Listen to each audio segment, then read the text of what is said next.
Progress. There you go. There we are. Very Round of applause. Okay, well, a little technical difficulty here, but we got it figured out. We're back on board and good morning, everyone. And welcome to the Jackson County Board of Supervisors meeting for Tuesday, November 26th of 2024. And we have Thanksgiving right around the corner and Christmas to follow, hopefully. So hope everybody's in the spirit. With me today is Doug Schwanker. Good morning. And then Flagel, myself, Mike Steinitz, are your county supervisors. Lisa is our county auditor. Bjorn has stepped out and Luann is not with us today either. Brittany and Mary are here from the media. First on our agenda today is Mr. Jaden Shekel, our Jackson County engineer. Good morning. Good morning. First two items are a couple of entrance permits. The first one is a farm entrance for Randy Schmidt. It's on 45th Street.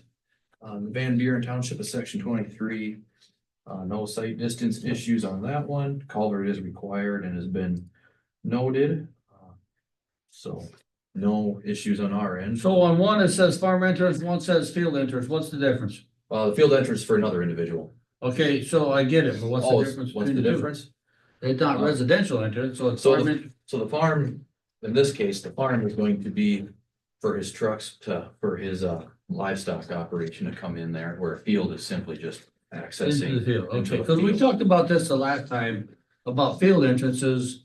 How many are we gonna have in a given length of space, is it an addition or is it a replacement or is, other, I'm talking about the next one actually, so I'll wait. Yeah, I guess, well, while we're on it, we can talk about it now while we're on it. Yeah. I do think we should have some language in our policy stating the minimum length between driveways. If we don't want to limit the amount of driveways in say a 40-acre parcel or something, but they should have a minimum distance stated that it's got to be so far away from a entrance or side road or intersection or something, because right now we don't, and we could still enforce like, oh, you're within 100 feet. No, we're not gonna allow it, but there's nothing but teeth, I guess. So, yeah. No, So, I agree with you. I mean, I guess, again, we talked about it, and I know we never not put anything in place, but then just to put another entrance in because I have one 100 feet away, for no reason, then we got, if it's a replacement, then it's a little different, I'm taking one out and putting it in a better spot, I suppose. because even though the entrances are the responsibility of the property owner, including the driveway or tube underneath, they do just create snow traps for us, and there's always just, in the future, there's always paperwork that has to be done from them, cleaning the outlets out or what have you, but either way, I think we should have some verbiage in our policy stating set distance away from intersections and adjacent driveways. And I can revise that and bring that forward next week if you like, or wait later, but food for thought. In your free time, you work on that. So, we're addressing the farm entrance for Randy Schmidt, correct? Correct, yep, we don't see an issue, so we recommend approval. Move to approve. Second. I have a motion and a second to approve the farm entrance permit for Randy Schmidt on 45th Street, Van Buren Township, Section 23, as presented. All those in favor say aye. Aye opposed? Motion carried. Next is a field entrance for Dennis Bradley on 274th Street, Richland Township, Section 11. This one also requires a culvert, and that's been stated to him. This one does not meet the minimum site distance approaching from the west. So as standard, we require the hidden driveway sign, and he's aware that that's at his cost. Is there a speed change then too with the hidden driveway? No. No, so that's with the hidden driveway. If there was a reduced speed on that road, like if it was supposed to say 35 mile an hour, then your minimum site distance is then reduced. Because you yeah, but to do that, to reduce the speed, that is by ordinance, so it has to have public hearings on all that. Is that a dead end? 274th, no, it goes from Y61 to Mill Creek Road. Is it level B down there? Well, he's on it's all level A, but he's on the Okay. more standard level A. if that I makes thought sense. the lower portion of that was level B. It's not, but Okay. it really. I'm on the next one over, I think. So, with the hidden driveway sign, we don't see any issue, so we recommend approval with the hidden driveway. Move to approve. Second. I have a motion and a second to approve the field entrance for Dennis Bradley with the stipulations provided. All those in favor say aye. Aye opposed, same sign. Motion carried. So I guess quick on that note, in my mind here, say there are some roads that are not posted right now where we have just due to the layout of the road, the curves, the hills, all that, where traffic realistically, if you're going 55, I mean, you better buckle up essentially. I guess we can do a speed study to determine what the 85th percentile speed is of those roads, because there's one road, for example, that pops in my head, we have in the county where just about every driveway on it has a hidden driveway. And, you know, if the 85th percentile, which is generally the accepted standard of, okay, traffic, 85% of your traffic is going this speed, you know, that's the acceptable speed for that road. So say if the 85th percentile of that road is 35 miles an hour, okay, that's justification for it to be reduced speed at 35, and you could remove all those hidden driveway signs. I don't know, Okay, it's just- so a sign is worth as much as somebody's gonna pay attention to it and abide by it, you know, I mean, you still have to Same way as enforce. your speed. I mean, anybody Yeah, can so- put up a sign, but you can't enforce it unless you're out there watching and Correct. it's a tough deal, yeah. I mean, So it's. Either way, they both or solve the issue, it's just what, instead of having every single driveway on this stretch of road has a hidden driveway versus we just lower the speed on it. well, We can always bring that forward when that time comes up too, it's just another Yeah. thing to make you aware. It seems like there's quite a few with always hidden driveways, which that's just part of our terrain as well. Right. Just food for thought again. Yeah, Last is the approval of final voucher for the Z15 fog seal project. So that's on. so I seen that voucher in your agenda. Mhm. Was the cost different than what the bill was? Or the So it's estimate? lower than our estimate, so the big reason for that, for this project specifically is. Flaggers and pilot cars, so with this project, the DOT says, okay, it should take you about this much working days to do that, and. For that much working days, we would anticipate, they kind of set how much flaggers and pilot car are needed for the length of the project. Well, they got this done in less than the allotted working days, so they didn't need to use as much pilot cars and flaggers, all that, so that reduced the cost. So that was a benefit to us. You know, and on the flip side of that, when we get ready to do the Y61, that one required more flaggers and pilot cars, so it's just, the DOT kind of sets that based on the amount of working days and. But if I remember right, it was substantial, correct? I mean, What's that? the invoice and the estimate or whatever. You probably haven't seen that one. Okay. Yeah, because that comes out of, so both of these projects, that one isn't on this agenda yet, but come right out of our FM account. But in order for final payment for the contractor, for the DOT to finally close everything out, the final voucher needs board approval. Okay. So that's what this is the final voucher. So yes, it is less than what was awarded for that project. The final amount for this project is $85,821.52. Who did we pay? Yes. Our FM account for the DOT paid Aztec out of, they're out of Minnesota somewhere, Aztec Corporation. But none of this hits our local budget. This is all out of our FM account, so. So move. Okay. Have a motion and a second to approve the final voucher for the Z15 Fog Seal project in the amount of $85,821.52. All those in favor say aye. Aye opposed. Motion carried. And just an update on construction, 224th Street, the day labor bridge is open as of yesterday, so that one's completed. I'm gonna go do my initial inspection for the DOT, or that we have to submit for the DOT today after this meeting, actually. So that one's done. 275th Street, day labor bridge, they're pouring the deck at 12 o'clock today. So everybody's trying to wrap up. Sorry, before I go that way, 184th Avenue Bridge south of town here. S2 has been working their tails off the last week to get all the dirt work finished up and rip wrapping. With given the forecasted temperatures upcoming, frost starts setting in and dirt isn't very easy to move or compact when it's frozen. So they've been working like crazy. It is expected that the earthwork and rip wrapping will be done today, barring any equipment breakdown.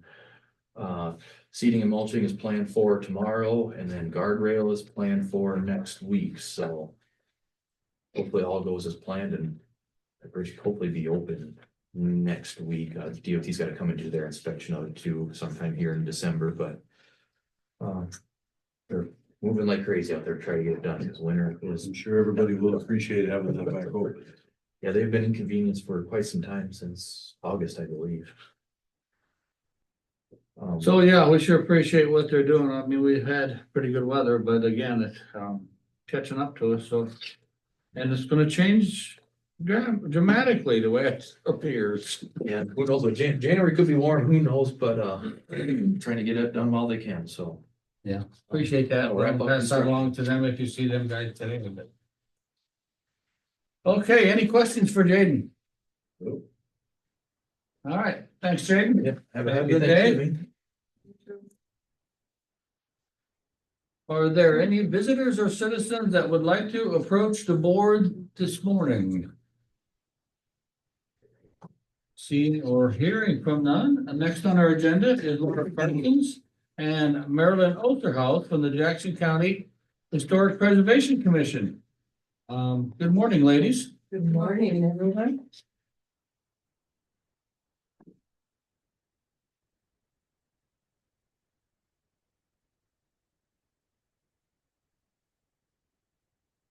We want to thank you for your support of this project. With the money that we have in our budget for the Jackson County Historic Preservation Commission, we were able to have these commemorative signs produced. The person in charge of that for our commission has been Marilyn. She's done a lot of research and found one that meets the National Park Service standards and recognizes that buildings are on the National Register of Historic Places. We were able to purchase 4 of these, and our recommendation as a commission is that they go on the 4 historic buildings that the county owns. The historic limestone insane asylum near Andrew, the Mill Rock School, the Canton School, and the Big Mill Homestead. We did some research on the type of process you should use to hang these on historic masonry buildings, and so we provided that information. We'd like to share that with the department managers that would be in charge of those buildings. So maintenance for the insane asylum and county conservation for the other 3. Because we wanted to make sure that when they went up, they didn't harm the building, they didn't fall off, and they were able to be seen by people. Our request is also that if we could have them installed by the middle of April, we would really appreciate that. We have some things going on at the end of April. It's kind of a kickoff for Historic Preservation Month, which is in May. And we'd really like to be able to feature these buildings and indicate that we have these signs. Our intention is we'd like to continue to purchase these and make them available to other historic properties in the county. Some communities like Macokota are doing a similar project, but we have sites outside of cities, and we'd like to start to see if we can help people get this recognition sign for their properties as well. Good. Okay, so if I heard that right, you want our maintenance personnel to hang that one on the insane asylum, is that correct? Is that the sign or is that a prototype? This is the sign. Okay, Oh, that's fair. so it looks heavy. It looks very Only nice. 9 pounds. So if there's a procedure a certain procedure that maintenance needs to know about, that needs to be included in the. So what we did is we have. It's 9 pounds? 9 pounds. I'm getting weak. Well, you know, what's interesting is when it's in the box, it doesn't feel like 9 pounds. Because the box, I think, kind of, it's really heavy outside the box. So the idea was that we shared your concern and we wanted to make sure that we had information for the folks who would be putting place on the buildings. And so we included information that came to you. It's the same information, thank you, that we printed out for the department. So the box for this one for the maintenance department manager has the letter and then also has those directions from the National Park Service. Yeah. And we have a box of 3 for the County Conservation Department, same information, the letter and the information from the National Park Service on how to install them on those other 3 limestone buildings. Yeah, just so he gets that along with the information. Yeah, we have talked about that building, so we were intending, or we are intending, and we're still intending to, replace the doors and make it a little tighter than what it is now, of course. Right. It is quite a unique facility, by the way. It is. And it's accessible, but I hear the April thing, I understand that and I would agree with you, but it's not something that we plow or make accessible to anyone in the wintertime, so hopefully that holds off and he has time. He's been busy putting lights in and down to the new jail and back and forth, so. Yeah, I had a really great meeting with, it's John. Yeah, Jeff Jeff. Kilberg, and really expressed our thanks to him for his willingness to work with us, and told him our commission is available to help if there's anything that we can do. I was very impressed with him, and we talked a lot about those doors and other options that we could work on that were low hanging, low Sure. cost items. So we set April as a target just because Yeah, we thought that- it's No not house such, should be out of line for anybody, but the again, buildings are really, like you said, they're not accessed as much in the winter. and- well, they're not going anywhere, we hope either, so. Yeah. But he's yeah. pretty reliable as far as getting things completed in a timely manner if he has the time, Yes. so. Yeah, I understand. He's a department of 2, and I understand that. I know what that's like, and Well, we appreciate that, and we appreciate the notoriety of the buildings and appreciate it putting them on our facilities. Really nice plaque, and yeah, they're that building beautiful. in particular is very unique, I should say. Yes. So, So we also thank you for your support on the insane asylum building. That's been well received at the Silos and Stokes National Heritage Area. I had a chance to talk with the person who's in charge of working with partner sites, and so they were very pleased that we're making progress. Thank you for that. Yep, you bet. Thank you. And this is an action item. Any other questions for Laura or Marilyn? We're looking to just make a motion to approve placing those signs on the 4 buildings specified. So So a motion and a second to approve the recognition signs for the historical sites as presented. All those in favor, say aye. Aye, opposed? Motion carried. Thank you. Yeah, thank you, ladies. thank you. And Laura, you're sticking around apparently? Yeah, I'll be here. For the So, future item. Lisa, are you doing Luann's portion or I am. you want to do your portion first, whatever you'd like to do? So because Luann is gone today, just we'll briefly go through the calendar. Obviously, the state offices, I think, will be closed on Wednesday, Thursday, and Friday. Courthouse offices will be closed on Thursday and Friday. No meetings for the board to attend on Monday, and we are back here on Tuesday for the next regularly scheduled board meeting at 9 o'clock. And then we will have a work session at 10:30 following the board meeting to discuss the lease at the fairgrounds. So today I need a motion to approve the minutes of the November 19th, 2024 board proceedings as written by Auditor Smith and authorized publication in the official newspapers. Second. Motion and second to approve the November 9th, 2024 board proceedings and by order of Schmidt and publication as presented. All those in favor say aye. Aye opposed? Motion carried.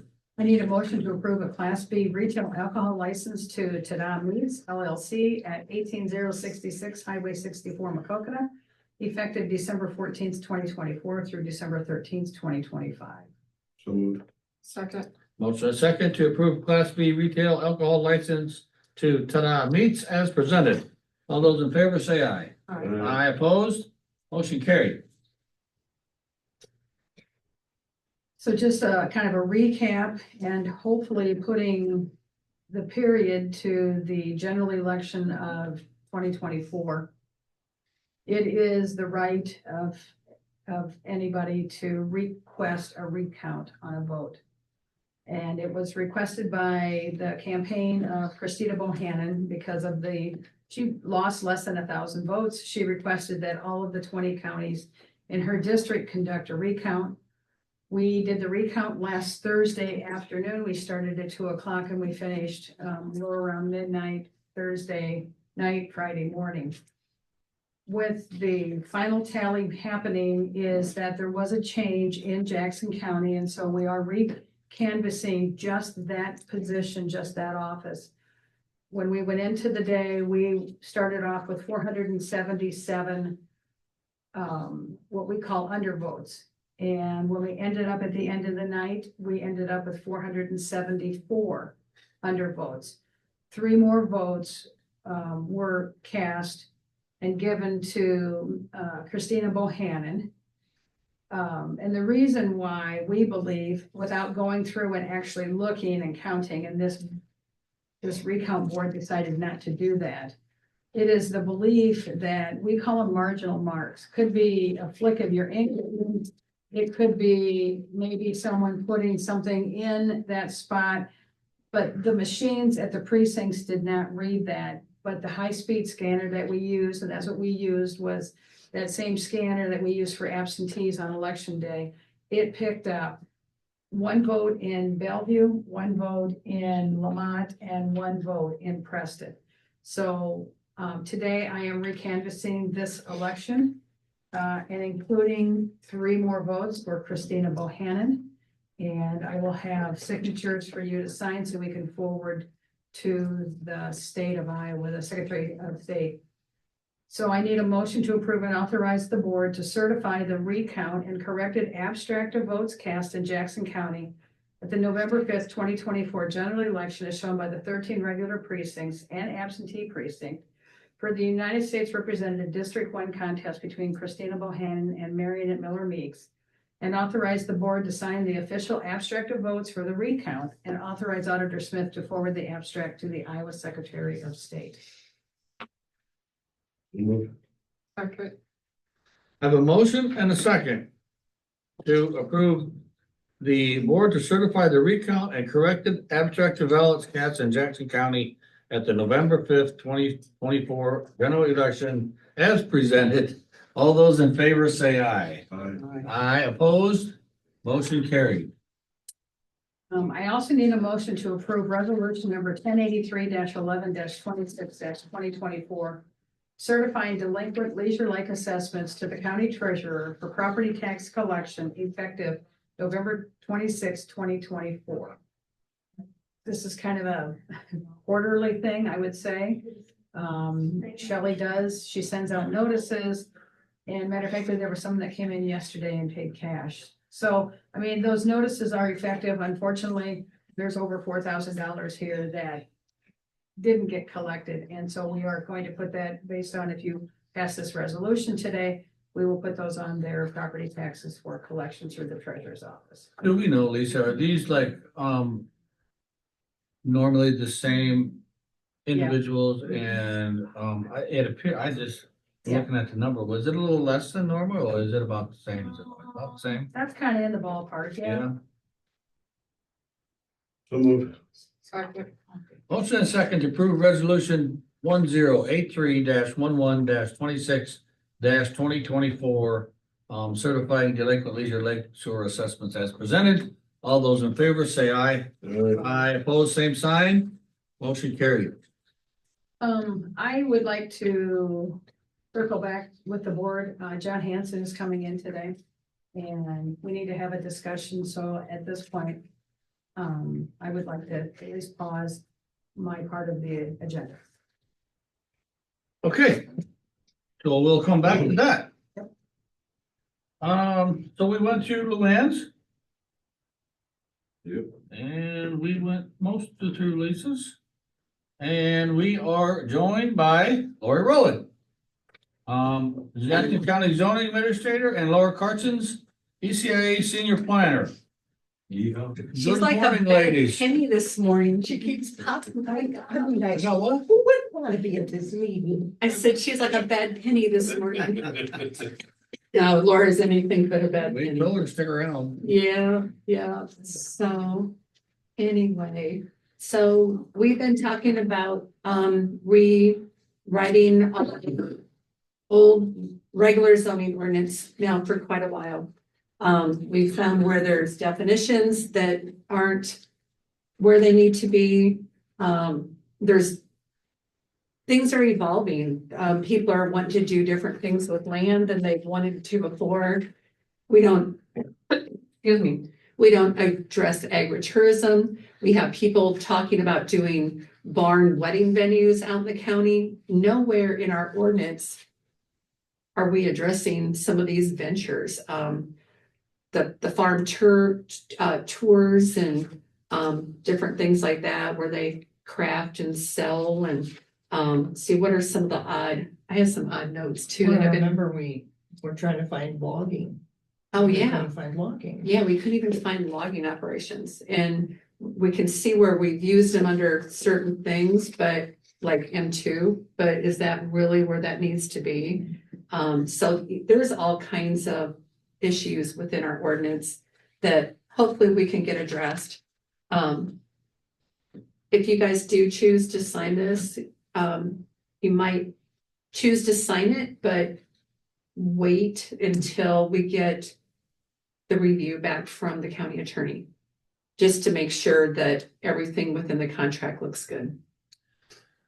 Okay, give me a little parameters about this contract, like a cost and and where is it? Sure. So. You guys haven't seen it? I sent I it. did see the email, yeah. Oh, cause I'm like, oh, no. Okay, I did. Go ahead, that's Laura. no You problem. scared So- me. No, I just want the public to be aware of what Okay. we're doing here. We're like, Laura. So- East Central Intergovernmental Association, or ECIA, is a regional council of government. So what our services are is to provide staff support primarily for cities and counties in our 4-county area. We provide services for planning and zoning work, for transportation and transit, community and economic development, and a variety of housing services. In this case, what we would be doing is providing technical assistance to Lori and Beck in the zoning department, working with the zoning commission and the zoning board of adjustment and the board of supervisors to update your zoning ordinance. When the ordinance was adopted, it complied with Iowa code. There's been some changes in various parts of the code that would suggest we could bring this ordinance into line with those. Laura's already talked about some of the things about the evolving uses of land and business opportunities that maybe we could foster. The idea is also maybe to make sure that this is a more easily understood and accessible document, even for us. We will read it through it several times, still trying to find that one sentence. That's not very good for people trying to interpret it or administer it. That takes us longer to serve our customers. It also means they're probably never gonna find it. And then there's that caveat that is the exception to the exception to the exception. Right. So what we've done with some other ordinances at the city and county levels is we've introduced more definitions. We've introduced more general descriptions of uses, so we remain more flexible going forward. We've looked at organizing it so that there's a clear table of contents. And we also really like the idea of having it online where you can either do a keyword search or we have, links to other sections of the ordinance or links to sections of the Iowa code that we try to refer to, so people who want to know more can go and find that out. So we're looking at this being, much more a staff-driven project, very different from the comprehensive plan. So Lori and Becca would be doing, the bulk of processing everything through the commission and through the Board of Adjustment and through the Board of Supervisors, and would be providing technical assistance.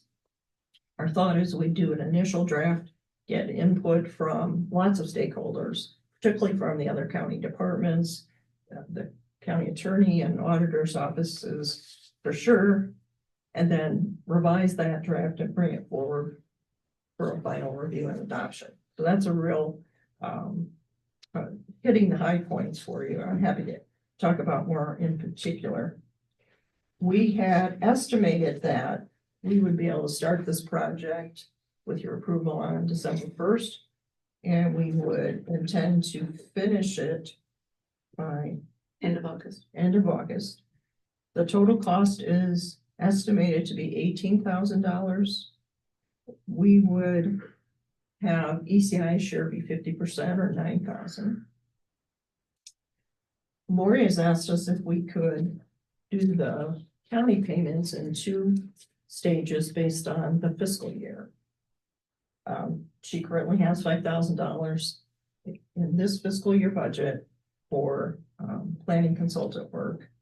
And so we've set that as May 31st, 5,000. And then when we get to the end of the project, we would bill for the remaining 4,000, which would be in the subsequent fiscal year. We're fine doing that. And this was what Lori had asked for, to have flexibility with her budget. She didn't have all 9,000 in one fiscal year, and we actually anticipate going over into the summer. So the idea would be that we would be able to have this adopted by the end of August. And we anticipate that you would do 3 readings of the ordinance. And we would participate with the zoning commission during their meetings, their public hearing. And ECI would be present for the Board of Supervisors public hearings as well. I'd be happy to answer any questions. Okay, so there is a few concerns that I have. It certainly this day and age, we certainly like to make it easier for the clientele, be it public, to get to this online and to read it, take the time to read it, understand it, if you will. Makes it easier for them than spending hours and hours in here or somewhere else. My concern is we are doing, when was the last time it was updated? Oh, I have to, 18 maybe, but I don't know, Adam and Eve or, you know, 2018, I Yeah. think. However, it might have been just, a few little word changes. so my concern is the things that we have in progress, be it solar, battery storage, data mining. We have all of these things on the radar that need to be included, I think. And can we do that or we're gonna have to add to it, amend it, and things like that? Actually, what I would suggest is you continue to stay the course and make those separate ordinances.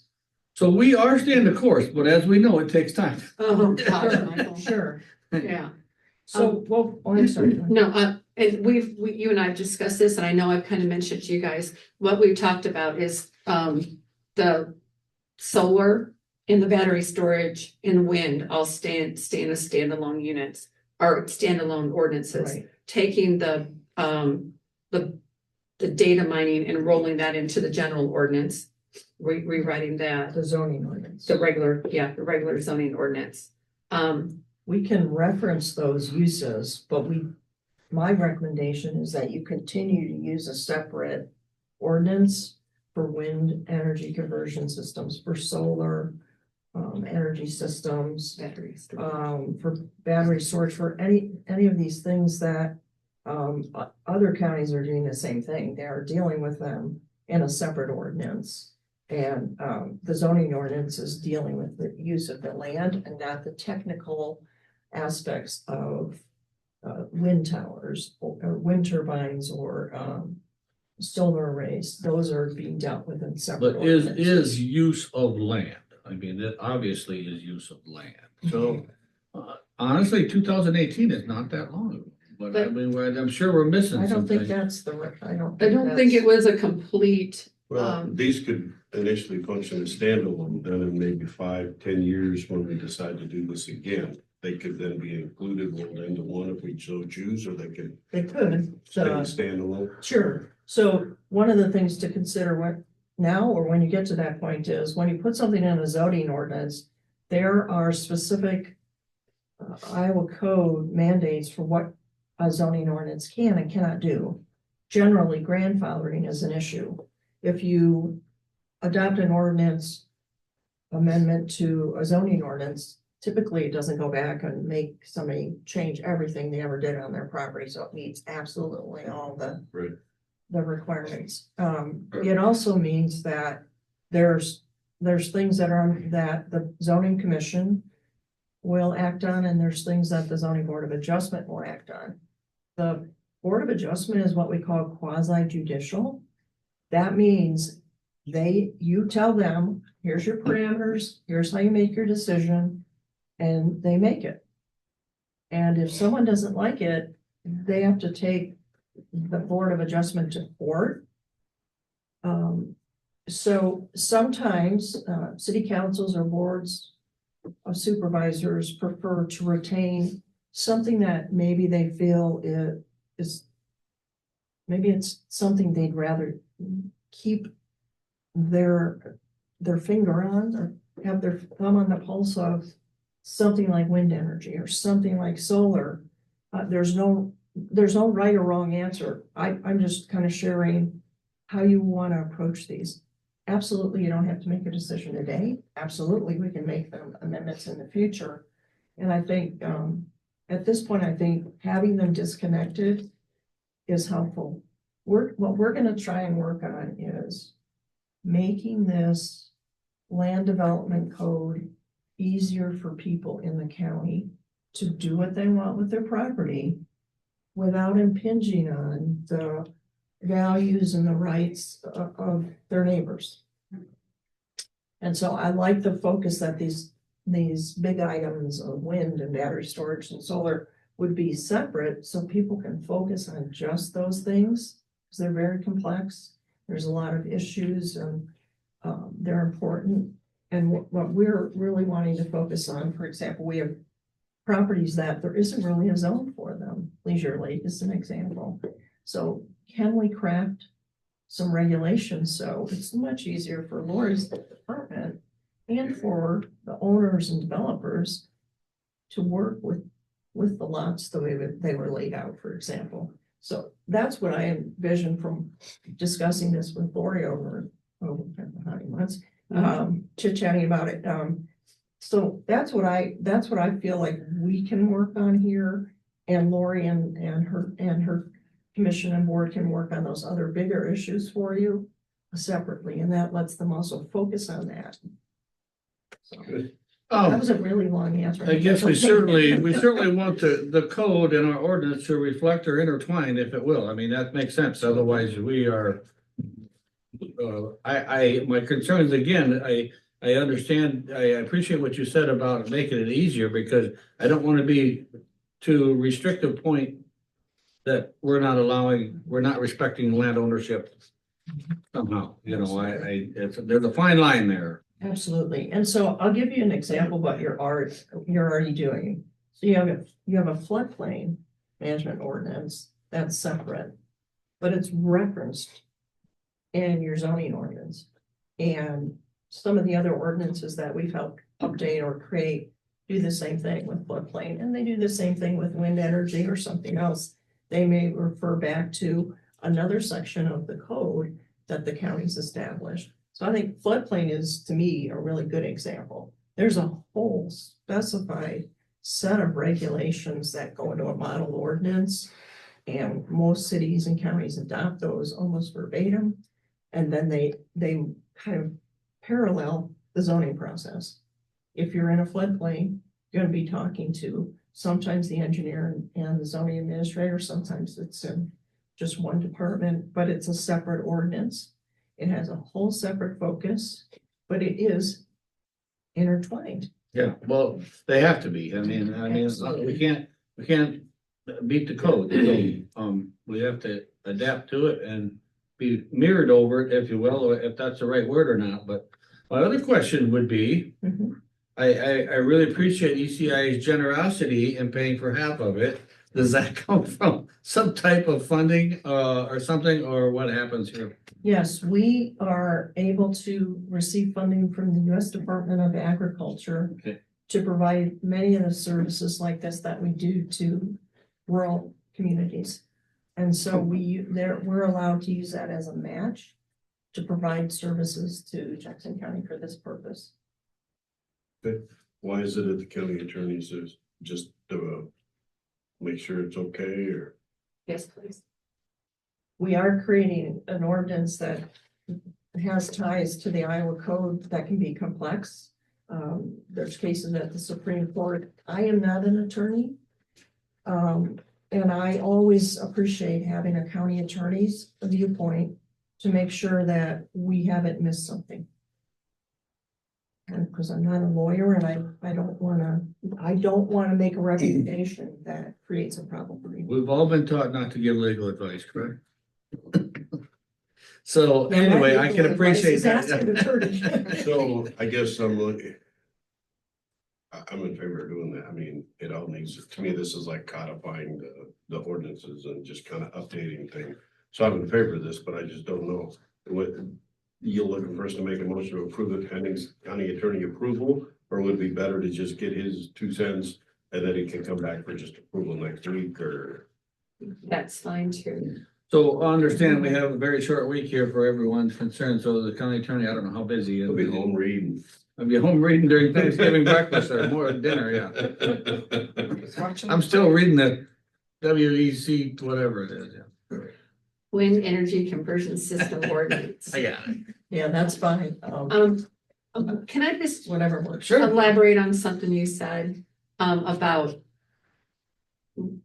writing it to where people can, make it easier to do what they want with their property. I know there's been some talk, and we've learned a lot with writing the wind ordinance. I mean, people used to tell me Jackson County is unique, from any other county in the state. It's like, yeah, but now it's kind of like we have really dug out some of the uniqueness of Jackson County while working on that wind ordinance. Sure, I've known forever about being in the Driftless area. Did I really understand what it did to us geographically, topographically, with all the streams, rivers, creeks, sinkholes, that we have in our county? Did I really see that impact? It wasn't until I did some more research and started digging after the Board of Supervisors and the Zoning Commission started asking for things. And I know one of the things that you guys have asked for and the Zoning Commission's asked for, and I want to just have you think about this for our zoning ordinance. You've asked for protections for water quality, streams, rivers, sinkholes. Do you foresee that trickling down, I didn't mean to be punny, trickling down into those same protections? I would say to a point, yes. Okay, I think they have to mirror each other somehow. and that's probably not going to be popular. Again, I mean, we're gonna go back to the restriction part, and property ownership, land ownership, if you will. Yeah, I guess, Just, to me, until before I see it, it's hard to, Right. you gotta quantify that because, I mean, what are you gonna say? Well, you can't put any anhydrous on your fields if it's next to a stream. You can't have aquifer payments. Can you, I mean, it's still, so what you're perceiving We're not is, doing that. but you gotta quantify what you're saying Building. because, yeah, that could be quite a Yeah. monumental shift or whatever, so. Yeah, and I would caution us from getting into contradicting regulations at the state and federal level. We Oh, do not absolutely. want to do that. And we already So- have, We need to be cognizant that many of these things are already regulated. But we're building that into our wind ordinance right now, not being able to develop a turbine within 1,000 feet of a sinkhole, stream, creek. And then if there is, That's adding a, because of the recommendation of the guy you got us on the meeting with. Yeah, okay, so I'm not so sure we're talking about that ordinance right now, but. no, but it's just how much are we gonna overlap? Because, protecting water quality. But right now, that ordinance is completely separate Yeah. from the zoning ordinance, as you guys Well, just stated. I know, but. So they're completely separate, so Yeah. let's not Yeah. muddy the I know, waters. just wanting to protect water quality, My recommendation is, we probably have ordinances that do that. Okay. There are also, state and federal regulations that do that. And this ordinance can reference them. Okay. One of the things that, we did with the city of Asbury is every time we looked up something, even the diagrams that we used, we had references where you could go back and learn more about, how the state handles beekeeping, or, how the state handles stormwater, or things like that. So at this point, my thought is that this will be, we're gonna look at, I would recommend, Lori, we look at what the code allows the county to do under zoning. If there are other things that are helpful, there's a couple ways we can reference them. One is we reference them in the ordinance as a resource. The other is you use that as part of your development review packet, and you provide people with that same information, or both. But I hear where you're coming. My process that I used in the city of Dubuque was that we were trying to get people to yes. Sometimes what they asked for, we had to say, no, but there's a process. There's an additional setback, there's an additional review or an exception you can request, and we would try to get them to yes. While protecting the water, protecting the adjoining property, protecting the air, whatever it was. So our goal was to try to get people to be able to develop the property, but not carte blanche. You've got so many things you Not want to free think willy about. type of deal. Not at free will, but within the understanding, we're sharing this land, we're next to each other. We're within a watershed, we're within a community. So we'll try to seek that balance. So we're back to the, either passing or approving with the recommendation or with the approval of the county attorney, or we're either gonna put it on hold. Is that where we're at? If I'm hearing correctly? You have that 9,000 budgeted? I have it, I have $5,000 that's available now. And then we have to make sure that there was still money for the 25-26. Good. That when we're working on that budget. Is there a better way for you, Lisa, which way we approve it? Would it be better to get? You're the- only asking the county attorney to review the contract, isn't that what you're asking? Yeah, just, I would have him review it and bring it back that way you know that it meets everything, instead of all of a sudden there's something wrong and then we've got to, I think that's the cleaner way, is just to wait till he gets his Sure. okay. Yeah, I guess you're probably on the right track to say we don't wanna approve something that's Right. not correct. Cool, So Um, I'll that's what make we'll a do. motion to table until our next meeting. or until he gets back, you'll just get a hold of Luann. So it's been And when reviewed. it's approved, or when you get his opinion, and we'll go from there. okay. I don't know that we even do we need action on it, or just gonna do that? Can we try to schedule it for next week, We can Yeah. try a lot of things. please? I Yeah. don't think you need to table it. I think you just need to bring it back whenever it's available. ready to go. Yeah. So is that a conversation that you would want us to make to the county attorney to try to review and get back, or are you gonna have that conversation? I don't care either way. My suggestion would be, it would be from the board. I'll take it though. This is something that you're gonna be signing, so. Is this is it, correct? And I want to make sure it's the one that has Lisa's name for the attesting on that is, if that's the one that has in your hands, that is the one that was the most updated. Okay, so I will stop down to get a copy Yes. from you to take to the county attorney. Is that Okay, okay? that is the copy then. Yeah, Okay, it has Lisa's name. so there were some things that we had made some edits to from the original. Yeah, And I it's- just know what the rest of it was. The one that you have has been approved by ECIA's board. It was approved last week. By the board or by the attorney also? I mean, I get the board. I've been there to enough board meetings, but I don't know, I'm just a senior planner part-time. Carrying a message, I have no clue. I assume that this is their new contract template.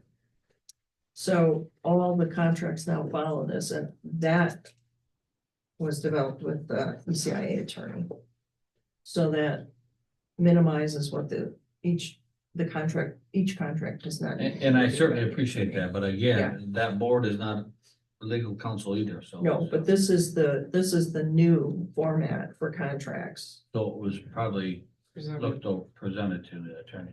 That's my understanding, that the template was developed with the attorney. I've never been to one of those board meetings. I don't know if the attorney's there, You should come. but yeah, I should, yeah. Never been to too many meetings. So my recollection is that Dan told me this is the new template we're using for all agreements. Is developed and approved with it. Okay, I will stop down and get a copy to take up.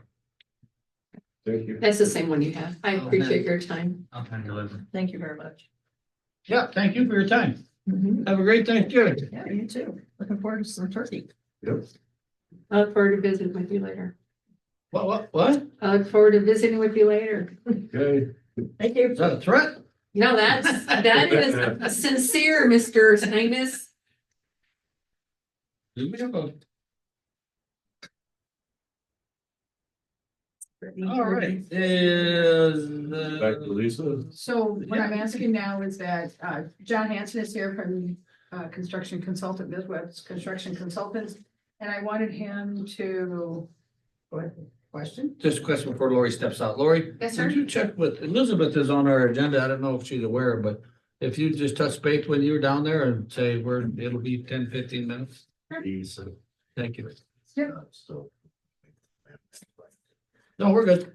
I think, John, let's keep moving forward. How's that? Yep, we're good. John did send us a project cost recap. That is what I handed out to you. I believe that he wants to probably be discussing that today.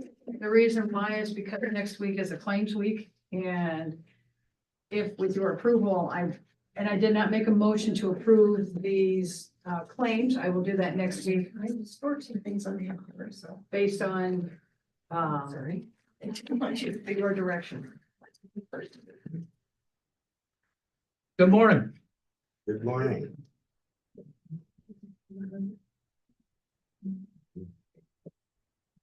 Get organized here. I have the Jackson County Fair one. Did they already go over that? So that was approved. There was just two claims, if I remember correctly, like 2,900, 2,700. So I did get, a motion and to sign it. So, and I assume that you also sent stuff to CWB. So I would need to have the board sign it today. Have Mike sign Mhm. it. So that was a motion that I made last week. This week. Any comments regarding if you sent to them? Because I got the doors thing situated down there at I'm PDB. working with Scott PWB. Gent on that. And so they've had people down there, but I want to make sure that it's. I know he told me there was one company coming in, but the Yeah. front doors are a different company than the back doors and all that kind of Well, I stuff. want to send email off to Beak because they told Scott Gent to contact subcontractor, and that's not right. I mean, they should contact the subcontractor over that.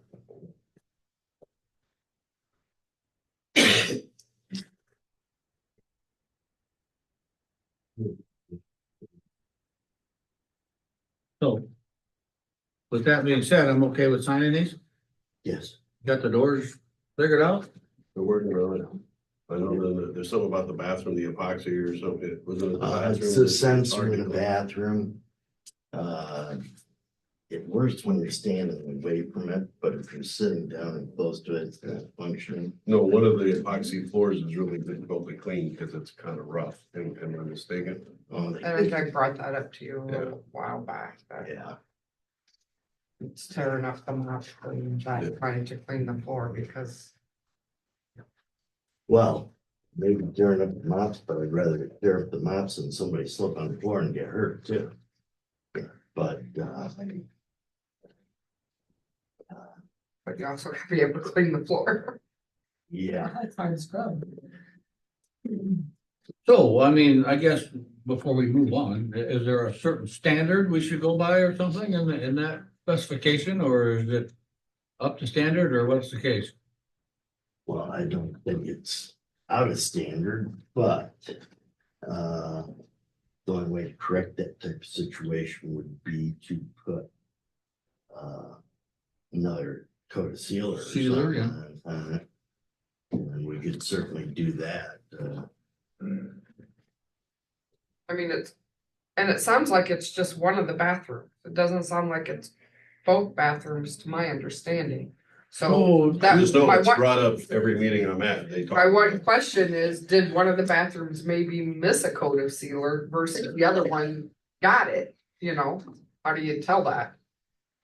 You know, I guess I don't understand why there's like, you know, When is it a discrepancy from one to the other, Yeah. like you said, unless it got missed? right, You know, if we need another coat of sealer, so be it, but I don't know that that should be, if that's part of the 1 year warranty or whatever it is, I don't know that, but. well, We should address they it. put enough coats on it, I guess. I don't know that. Yeah. I don't know that they did. Maybe they skipped one. I don't Well, know we- that. They fired the first guy. And I don't know that either. All I'm saying is if it ain't right, then we need to address it now rather than later. Well, I know they put the second coat on, so they put the coats on that were required for it. If it's rougher than necessary, then I guess we. I guess, talk to I them. would say if you got time while you're back, talk to Terry. down Yeah, at the Fairgrounds, and she'll, Terry or Terry, Amber. Terry, Why would it? because she's the one that's in charge of making sure it gets clean, the cleaning people report to her. The She fair would know more board. about it. She's in charge of, she's in the fair. Okay, I just wondered. Yeah. Which includes that building, right? Am I Yeah. right? and The that fairground- area of the building that is being questioned is their side. Okay, yeah, I can talk to Terry. Thanks. No problem. I mean, we gotta figure it out. Well, yeah, John, I mean, we're not trying to be hard here, but again, if there's an issue with it and if we hear about that many times, apparently Yeah. it is an issue, so we should address it. If it needs another coat, then let's decide, if we're gonna put a coat and who's paying for it. Simple as that. Okay, all right.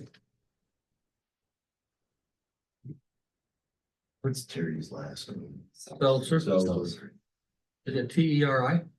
TERI. And that's a. Not that it makes any difference, but she's female, correct? Yes.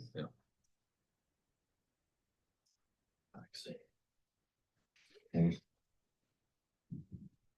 And I'm working with Scott, so I'll get a letter off Chris Trico, Chris. And talking to John, it's John Keys, isn't it? Mm-hmm. I just think I need to put a letter out that's, gives them a deadline. For the doors, Mhm. okay. And, if they don't meet the deadline, Cause last time I talked to Scott, he said, I think it was the front doors, the owner of the company came up and said he thinks he's figured out the problem. He has a possible solution that was working on, but I know that's the front of the south side doors. The north side doors, one's East Moline or whatever, and one's Doors Incorporated. So the other company, I didn't get any update on them, whether those all doors. aluminum doors should be under East Moline. I don't And the know if I back got doors. doors, Doing what. I know one doors are from one company, other doors from another one, and they're both leaking, if I'm not mistaken. he gave me updates on one, not the other. Yeah, well, Scott told me that Pete gave him Doors Incorporated. Well, Doors Incorporated supplied the doors, but they didn't install them, so I feel it's under Pete's Okay. responsibility and it's their subcontractor. So I'm just putting out a letter and saying, you're responsible for taking care of this, not the owner. So, Sounds good. And when they get this done, is that gonna extend the warranty so that we know that they're fixed right? Because we're gonna be out of the rainy season. And by the time the rainy season comes back, we ain't gonna know if the doors are fixed or not. And I don't wanna come into next spring, summer, and they're still not fixed, and well, too bad, your warranty's up, it's all on you now.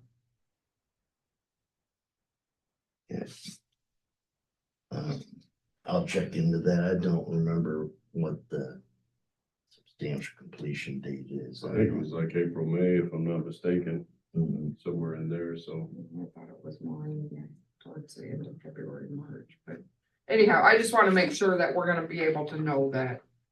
So it's gotta be taken care of. Just If because it's a it's brand new fit, they building and say the it- doors leak, and it's gotta be taken care of. Right. That's- Well, if they're leaving rain, they're gonna probably get snow in there. So, okay.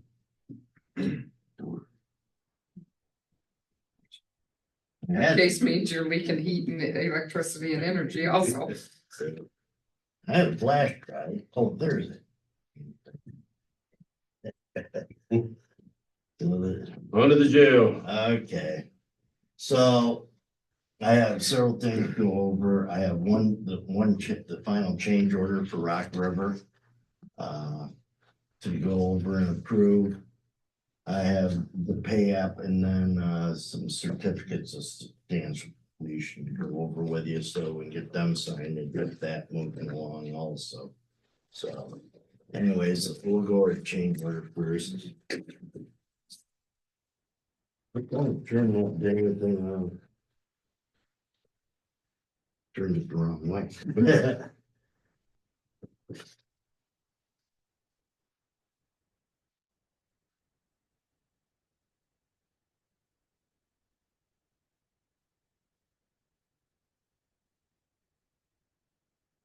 So,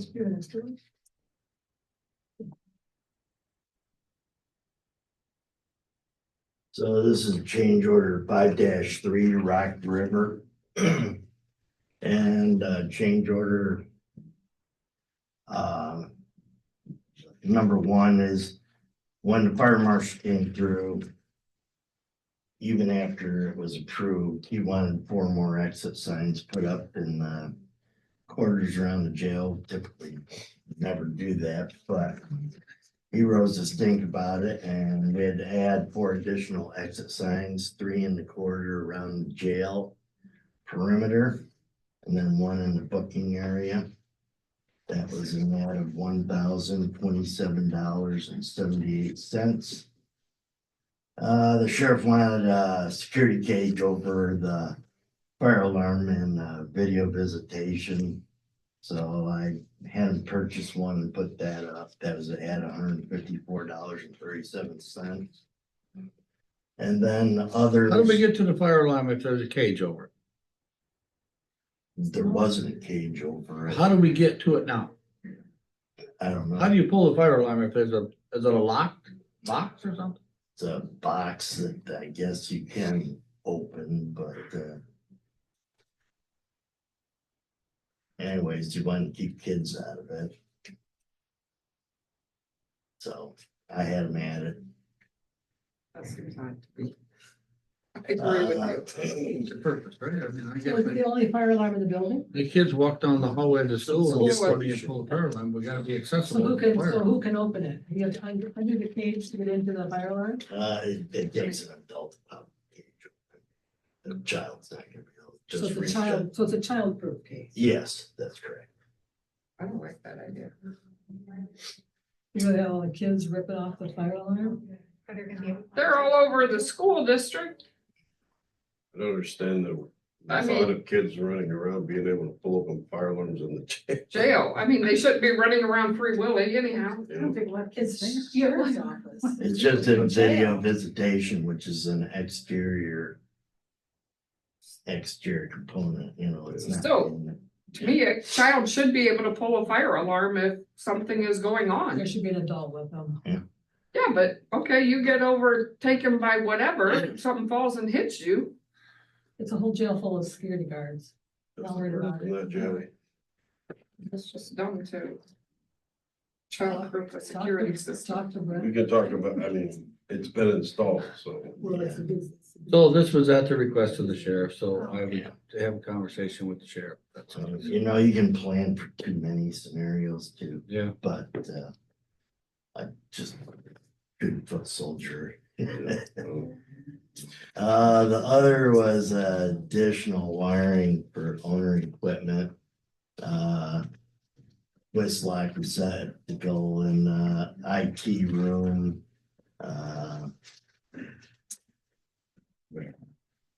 Commercial washer would upgrade that outlet in the wall from the ceiling to J box end to booking desk for video arraignment monitor they wanted on. And then they put another outlet in above there too for that, Commercial washer. yeah, dishwasher, not a big commercial. washer, clothes washer. Yeah. That were in the thing. That was for in the whole plan the time. whole time and you didn't It put the was right 110. outlets in? No, I had to upgrade it to a 208 outlet. So that's three-phase, isn't the whole building that way? The whole building, it comes in as 208, but then it's powered down to 110 outlets and stuff like that. I mean, you're not plugging your computer into 208. So I understand that, John, but my point is, if there was a commercial clothes dryer going in that facility at that particular spot, it should have been wired. we bought the commercial dryer and washer out. We bought it as part of the equipment we bought out, so. we So, but it wanted was to But fix all the along it washer. was included. Huh? All along it was stated that that's what we were gonna get. It wasn't stated at all. All I'm gonna say is, you've been talking since I got here over 2 years ago that you wanted the commercial washer. Yeah, I know, well, it wasn't bid. Then, because you wanted that after we bought it, why wasn't it wired to get what you want? That's my question. It was not wired for a commercial washer. In the Even though plan. that's what the plan. at The whole plan time. center said, you weren't even here when we did the project. Since like I just said, when I started my census, since I got here, the Yeah. talk was, we are going to use a commercial washer. Yeah, and I Why switched wasn't it the to wire 208. brought to that spot? That's the question. I had it wired to the 208. It was 110 and I had it, before it was ever wired, I had them bring in the 208 circuit, Okay. okay? So it was 110 and before it got wired and after we decided on the commercial washer, then I had them bring in a 208 circuit. Okay. It wasn't in and then had to come out and then go back in. So we got a credit, for something. So you're telling me that it was not in the plans to have it wired to 208? It wasn't in the plan to have it wired Okay. 208, but I had it wired I hear 208 you. prior to going in, so. And then the other one was at the end of the booking test, they needed outlets. They wanted outlets for the live scan equipment and another one for the data for that live scan at the end of the desk.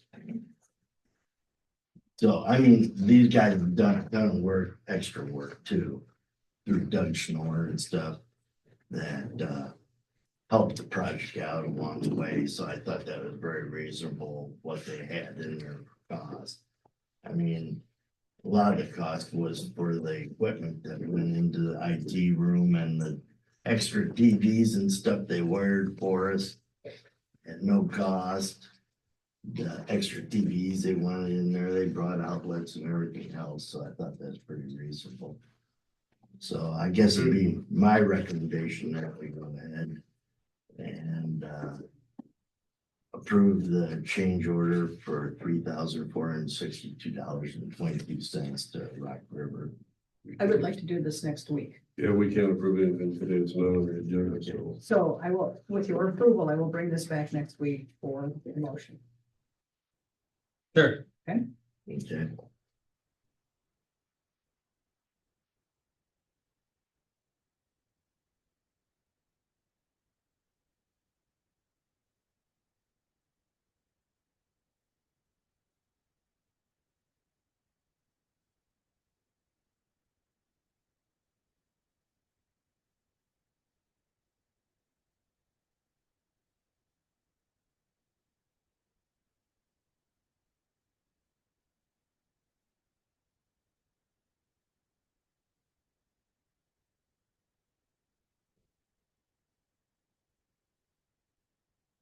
So for the November 1st pay app, had $500 in construction management fee. On-site was $5,880. And reimbursables were. All right, tell me where I'm looking here. You're looking under column 4 or column 5. Okay. Is what's due. And under 2, construction management fees, 500. On-site allowance was $5,880. Reimbursables, which included the reimbursable, it was materials and also the $100 that I paid for that, to get the kitchen inspection done, the Department of Inspection and Appeals. For a total of $8,177.64. We still have $2,000 left there under bid document reproduction. I'm hoping to move some of that back into contingency.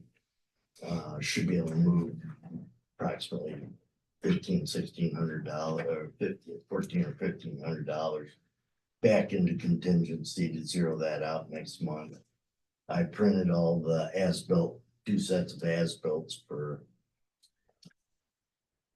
Jeff Kilberg, and I also made up a thumb drive of all the submittals and everything else and plans and all the equipment form and warranties. Under general construction, under line item 4.1, Bill Bruce, I had an invoice for $64,706.79. I held $2,000 out of theirs for final documents. That would include the final lien waivers, the consent of the bonding company, consent of the surety, and substantial completion forms. Till I get the rest of the documents back, I'll hold that money. When we receive the documents, I'll release the money. Security frames and hardware, Stronghold Industries had an invoice for $201,400. I'm still holding $114,395 there. There's yet to bill. Browse Plumbing and Heating, $22,922.65. I'm holding $1,000 for their final documents. HVAC Giesler Brothers, $78,889.11. I'm holding $1,000 theirs for final documents. Rock River Electric, $47,016.47. I'm holding $1,000 of theirs for final documents. And Midwest Fire Sprinkler, $4,988. I'm holding $1,000 of theirs for final documents. Job toilet. This should be the final bill for the job toilet. $669.50. For purchase orders.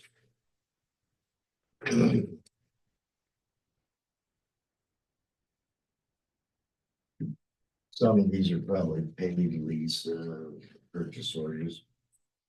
But, You think they are? How am I gonna know that? uh, Joe Wood Plumbing, I believe Shelley already paid that one. For camera, 442.50, purchase order number 19. S&L painting, purchase order number 20. I got The- paid. Painted, I got paid. yep, for the gas, painting the gas line on the roof.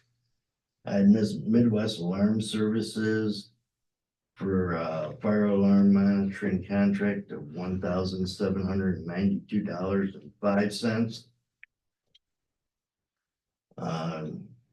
Girardi Welding and invoice for $2,800. That was the extra 2-foot handcuff bench that the sheriff wanted, and stainless steel backsplashes for the sinks. And I have an invoice here from Manats for $289.75. That was for concrete for the flagpole ordered by Jeff Kilburg. So that came up to a total of $6,574.30. So stop number 2 you're gonna make after this is talking to Lisa to make sure we know which ones did and didn't get I'm paid. just gonna have to go back and take a look. We'll have to look at all of these. That will change how this all goes through, because we don't wanna prove paying them again. Oh, Yeah, no, I agree. We'll have to.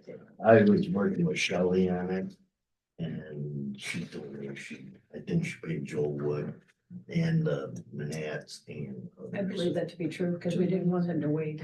And I noted it on there, so. I don't believe we want. I noted it on invoices, may have already been paid, so I intended on getting together with him, making sure. And can we get rid of the dumpster? Yes, we can. They moved in. They need their own dumpster. It's ugly. Well, yeah, I agree. The only reason we No, put I'm it just back saying, there, get rid of it. Jeff wanted it back till they got moved. Yeah. In case they had stuff, I'm sure they're throwing boxes and stuff, but The Oh, it's recycling full. place is right up the corner. Yeah, it's full, but yeah, I'll get rid of it. Right now, we had dumpsters in the amount of 1,260. There's still $510 in there, should pretty much cover the dumpster. good. But yeah, I'll call and get the dumpster emptied today. And so right now, as far as if you go under column 3, revised contract value. Even with the we're $711,446.05 over budget with the mezzanine finished. So we thought it was gonna be in the $900 range, so we managed to keep it down pretty good. And that'd be under that line item 6 under column 3. Any questions?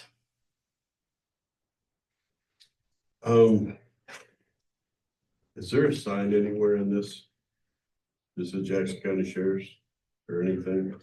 I don't have a sign in here right now. No, I don't have a purchase I order. didn't know, I understand that, but it's in the contract, because we weren't here and it was bid out. Is that part of the construction? No, I the know time Brenda, I wasn't. know Brenda said in the past, he's talked to other people who went to jail, and they said their sign was included, so. that's my We bought question. it out of the project, but typically it's not included. It's just random. If I bought the sign, it probably would have changed verbiage because, sheriff's department versus law center or something to that effect. No, there was no specification Okay. in the, so I guess it'd be a recommendation that we go ahead with that. Did the Max box get ordered? No, I gotta get together with Andrew. Okay. I noticed it was on my list, Okay. All right. so. Okay. So we will review this payout. And then I will include that for my next week agenda. I'll do the change order and the payout because it is next week. So with your approval, I'll do I just wanted to make sure that you are agreeing to everything here before we submit for approval. So what's left? I mean, other than the stronghold, everybody's pretty much paid to 100%. Except for when I'm withholding $1,000, but theirs is 114 that they have left to bill. I sent Andrew an emergency number for SGTS. I've also updated the contact list. So I can get one to Andrew, one to Jeff Gilberg and whoever. That way they got it in the control room. So this has all the contractors on it also. Okay. And then I made a thumb drive for Jeff. It has all, he wanted all product data on the submittals for washers, dryers, all that information. Okay. So all that's on here along with any warranties or anything else on there. So anyways, I got that made up for Jeff and he downloaded it to his computer. And then we can keep this. Do you have something like that for the, to get together with Bill building? Cause they I'm keep working talking on about it. it. Yeah, I talked to Scott on Yeah. that, so I'm getting that together for him. Okay. So.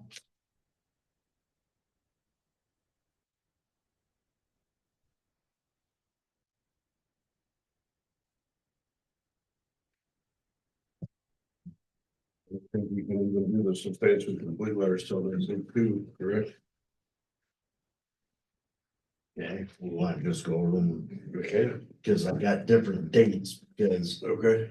some of them, you know, like SGTS, we just got that done, so. That way we can just go through it one at a time.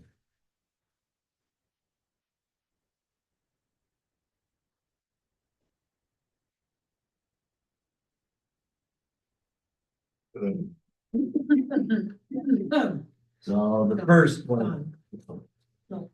Oh, I'm sorry. I thought I gave you one. Sitting quiet as a church mouse. So, the first one is for Bruce Builders, Bill Bruce Builders. And the date of commencement was 9/20/24.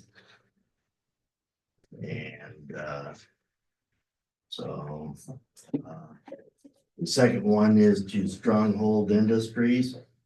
And I dated that one 11/13/24.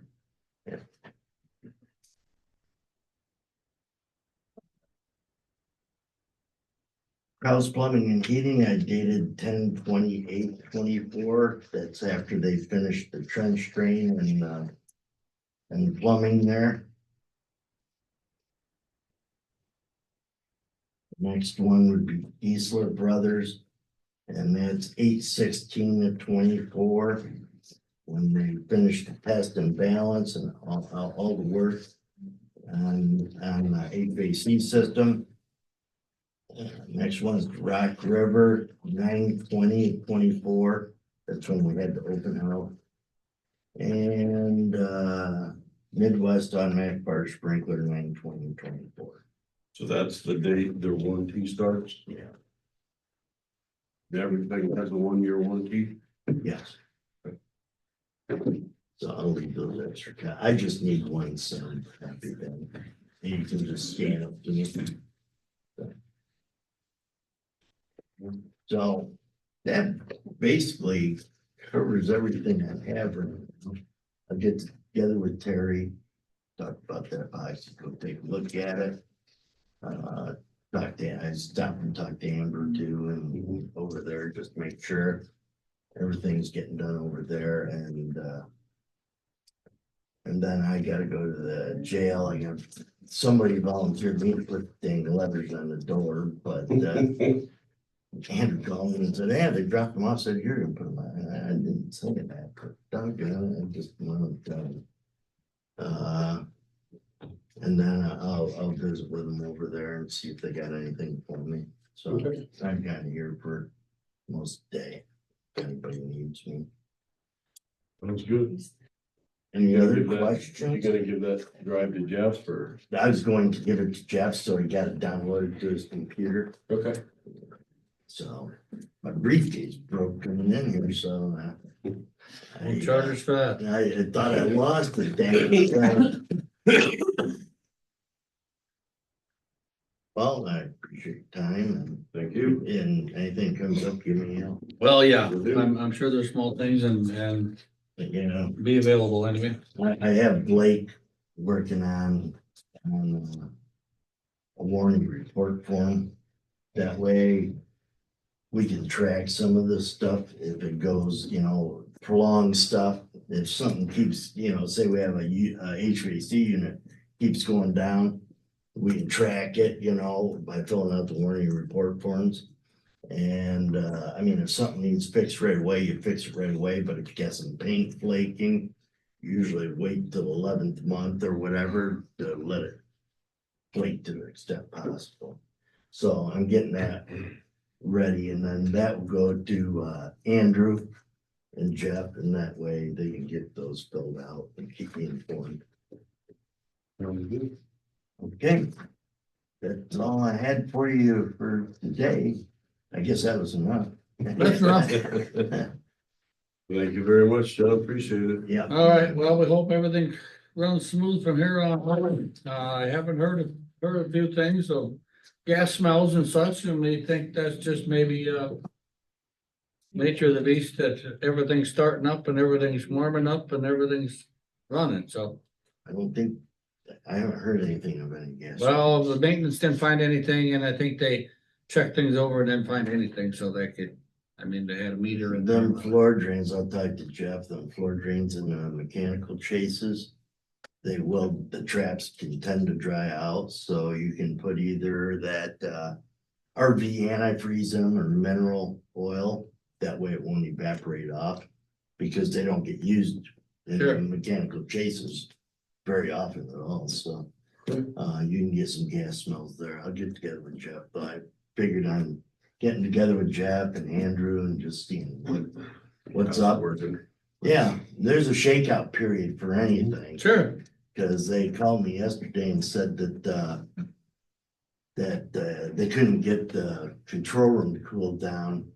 So I called the controls guy and he found out that it was set that if it was 40 degrees or lower outside, it turned up the air conditioner. So he corrected that in controls so that they can actually turn it on if it's. Okay, well, I Good. appreciate it. all right, Thanks, John. Talk to you later. check Yep. them doors out. TW. Me. Oh, okay. yeah. Thank you. Thanks, John. Have a good Thanksgiving. Hey, you too.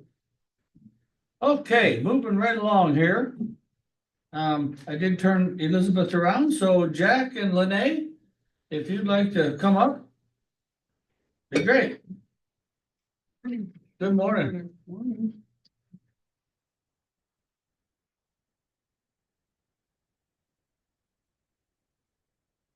So you got all good news, I suspect? Do we have all good news? Yeah, not. What was it? Were we waiting on a hope for presentation or something? What was it? Good luck with that. Yes, so actually they, Was a chuckle? There was a chuckle involved in there. I didn't follow that. they decided they didn't need a presentation. So they sent out last week that, they're just gonna go off of what was submitted on RFPs and they weren't gonna take the time to do the presentations with the last minute, proposals. So, they're gonna go ahead and, hopefully May and Lori, they thought that, they maybe decided not to do that because they maybe already kind of have an idea of who they want as their ASOs and didn't feel like they needed to spend their time to do that. And they didn't have anybody from the outside apply to be an ASO. It was all just the regions had applied, For the, and then ASOs. for the DAP. Yeah. Yeah. Would that So make that's sense? two though? different- No, because outside agents could have. Wasn't there one trying to apply for the whole state or whatever? Yes, and they So- did not. Oh, they did not. Did the one back out? I thought there was still one more. I thought they both, there were two of them and I thought they both backed out. Okay, I thought there was still one more in there, but could be, but I was under the impression that they both decided not to apply. So when's the decision? I could be wrong though. So I know, we'll find out. I thought there was one other still in the running, but I might be mistaken as well. The decision is gonna be December 30th for that. However, they anticipate that they'll find out sooner since it appears that they didn't need to do You the say it seems like they're presentation. moving Mhm. decisively in a, it's like, Yeah. they kind of have things figured out. Right, It's the way. right. Why not just let us know right now so we can get plans put in place and get things moving? And then, so the ASO that we applied for, that was for the brain health and, for people with substance abuse. Then we have the DAP, the RFP for the DAP that just came out the other week. And that's for our intellectually disabled, our brain injury and our developmental disability folks. And so that one we're also gonna apply for. Now that one, nobody outside in any of the districts applied. And then they opened it back up to the people who applied so that people could apply for more than one district, because there were some districts that they didn't have people Anyone who, apply. right. So they did, May and Lori went ahead and applied for all 7 districts, and we'll just see where that goes for that piece of it. So, yeah. When you say they applied for all 7 districts, will they be in charge of all 7? Yeah. If they would get them. Now, you could still apply for all 7, but only get 1 or 2.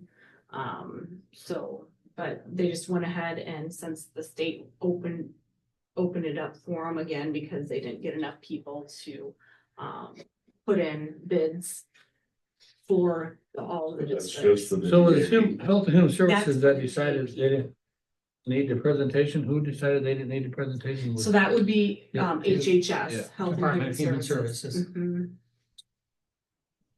I'm sure they consulted you guys on the board. before they made Oh, that you Yeah. know what? We didn't hear one thing about it. Well, and honestly, I think that the time is fine and they realize how much they kind of bit off and maybe don't have the time for the presentations as well, because they've got a lot to do on their end too, to get all this stuff rolling in Or time. they expected a lot more feedback and a lot more, you know. I think maybe they thought they were gonna get some outside people, so if they were gonna consider them, they then wanted to see a presentation where they didn't get it, so they already didn't know get what, anybody from the outside, so. You're what right, these people are doing, so, we don't need that then. right. So we're still on the waiting game with that, but things are progressing, and when we know for sure what's going on, we'll let you guys know. So. And then in our meeting too, we did kind of go over the budget again. David Farmer talked about that, so. Certainly did. Yeah. And with that, they're still looking at a $40,000 a month cut for the rest of the fiscal year is what they're looking at. We need to reduce by. Now with that, there are some positions that we pay for through the Robert Young Center that people have quit, and they're not replacing those positions. So I think our numbers will hopefully look a little better when we look at that, but time will tell. Yeah, it's, as, when I got to the early childhood Iowa meeting, Ian said to me, "That was quite a meeting, you were just at," and I said, "Yes, it was." It gets really, really depressing when we need to provide these services and we don't have the funds to do it. And then the state isn't coming through with their funds like we wanted or requested, so it makes it very difficult for us to put the services there and be able to pay for them. Well, and he had a good point on his budget too, where he talked about, there was stuff that was from July, but isn't billed until this fiscal year because of how the billing goes, but the state won't let you use the billing period from July to do it. You're paying it out of this fiscal year, so. Yeah. Right. Basically, what we're saying as a deficit is what got held over in billing. Yeah. So that's a pain. You're not paying any state bills either. Right. So, you know, I don't know when that'll come back to bite us.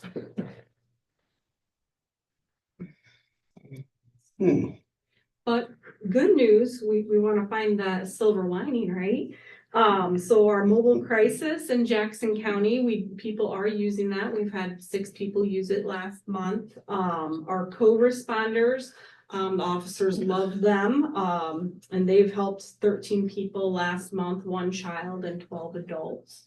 And then, our care coordinator that we provide in Jackson County, they assisted 20 people with, getting connected with services and doing assessments. So we are still providing the care that we can, and that we're able to, but yeah.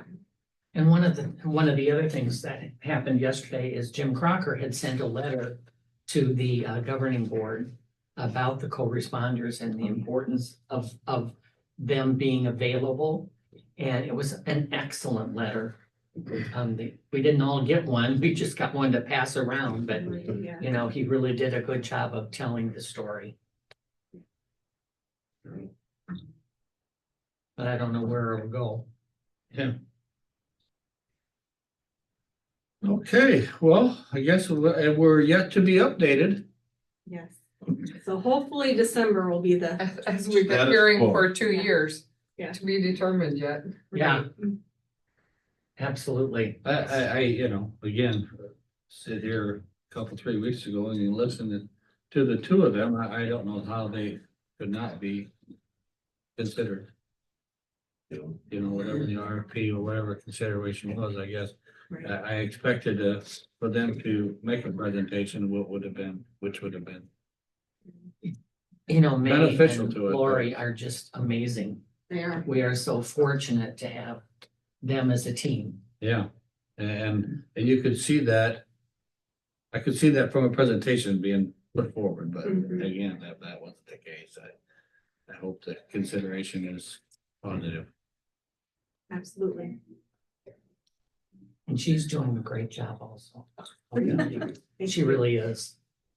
We believe that, yeah, we haven't, I think we passed that We along the hope- last time. We sure appreciate what you're doing, and We hope to get It to was- this with you for a long time. it was about as smooth a transition as there could have been, yeah, so we hope that works out, and For sure. I did get to talk to Lynn yesterday for quite a while, just to talk, good. so, yeah. I was surprised when she ran for the hospital board. Well, Guess she might. needs must something to do, need maybe. Something to fill her time, I guess. She says it's getting too cold out to work on the flower, so here's. Yeah, She's enjoying it though, she said, so. That's yeah. great. Yeah. She'll do a good job. Well, I appreciate you guys, and I guess when you hear something, we hear something, huh? Absolutely. Thank As you soon as much. we know more, we'll let you We'll know. appreciate it. Thank you. Thank you. Have a good Thanksgiving. You too. Also. And you too. You too. Lisa, on your So agenda yet, we talk about the meeting, or is that? that's yet to come. Okay. Yes, because I have another option. So if you want to invite Elizabeth, you want her to come down or? I sent her back a little bit ago. I said a half hour. That's when John first come in. How long ago was that? That's pretty. It's been almost an hour. It's up to you how you want to proceed. I can. Well, no, here's what I would like to maybe suggest, and it's up to you. We do play claims for the county. We pay them on the 17th, and then we would also have to pay them on the 31st of December. So depending on what you want to do with that week of Christmas, if you want to have the meeting on the 23rd, but it's really not affecting claims. So then it's not only just the week of Christmas, it's also the week of New Year's. What I would suggest is maybe skip the meeting on the 31st because we are closed and we have to meet on Thursday, January 2nd. I would suggest that we not have the meeting on the 30th. We would have one meeting that week on Thursday, January 2nd. And I would like to request, because it is a claims week, that I would be first on the agenda, because the girls say that if we can get claims out right away, then we believe we might make the requirements for the ACH. So I guess depending on what you want to do on the 24th, but I'd like to see the next week on that week of New Year's. So I'm hearing maybe no meeting on the week of Christmas, and the New Year's week would be on the 2nd. That's what I'm proposing. Actually, my motion, if I could make a motion, is to cancel the December 24th, 2024 regularly scheduled board meeting and reschedule the December 31st, 2024 board meeting until Thursday, January 2nd, 2025 at 9 a.m. So, let me back up just a little bit. Yes, That was no. the request, correct? That was a motion. That's a A motion thought. gotta come from here? Yeah, Yeah. that's my thought is we can work around all of the claims. You actually made a motion, so I. No, she said she would No, I like to said- see a Well, motion, I- and I was about to I'm not say, making a motion. I'll make that motion. Yeah, I'm not making a motion, but this is my suggestion. If I was to make a motion, it would sound just like Just that. like that, yeah. Write that down. Just, I'll write down, John says just like that, yeah. But that way, we're not worried about claims and such. If I can get on the agenda first thing on, We ain't That gonna have Thursday a problem morning. not meeting that week of Christmas. I don't know why we would. I mean, what's gonna happen that we would have to meet? It's a gift, man. Just grab it and run. Well, I You just know, don't want honestly, to- honestly, we have 1, 2, 3, and if something changes, we can change We it. can the week always- before. We can change it on the 17th yet if we have. to. If there's something that's pending, I guess I asked Yeah. the office, we had a discussion about this, how are we gonna make this work? And that was kind of the outcome. So of the we have discussion. time to get feedback by then now, so then we'll know if Absolutely. we need to have a You, meeting. you don't even have to do this today if you don't want to. I still make that motion. I have a motion on the table. I'll second I that. have a motion, a second, to approve exactly what Don's motion was. Would not, if I was to make a motion, it So would sound just like it that. sounds like no meeting on the week of the 23rd and the meeting Thursday on the 2nd of January of the new year. Because we have to meet on the You 2nd. have to Correct. meet, by code, you have to meet on Thursday, We January gotta swear, 2nd. swear my kid. We gotta swear at Mike. Yeah. Yeah. All in favor, say aye. I, Aye opposed? Motion carried. And then I will bring everything that John talked about today. I'll bring everything back to the board next week for a motion to approve. I just want to make sure that you were okay with all of the, That, yeah, it wasn't on the agenda. no, so I and there was must have been a miscommunication.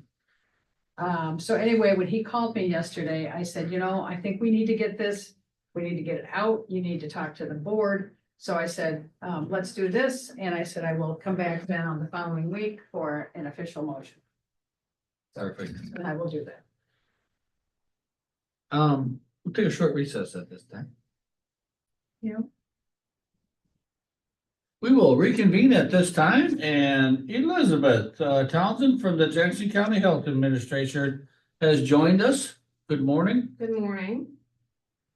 Okay, so for November 2024, so our private well grant, we did 102 private well water tests for the first quarter of the grant year.